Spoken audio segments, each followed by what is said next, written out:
برضه في رجاتا على فكرة قريب يعني مش زيه بس قريب من اللوك ده. رجاتا كان طبعا أول مرة أشتغل مع أستاذ محمد السبكي ومحمد سامي، الاثنين مع بعض، إخراج محمد سامي. ومبسوطة وسعيدة إن أنا اشتغلت مع نخبة كبيرة من النجوم في الفيلم، في نجوم كتير قوي.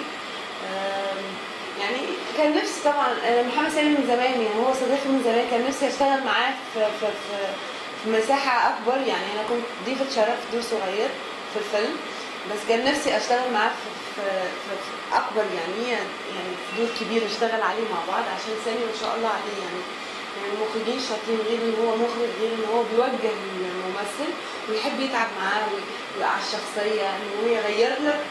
يعني لو انا ساندي بقى يعرف الناس بساندي بحاجه جديده خالص مختلفه اللي هو بيتفاجئوا بيها.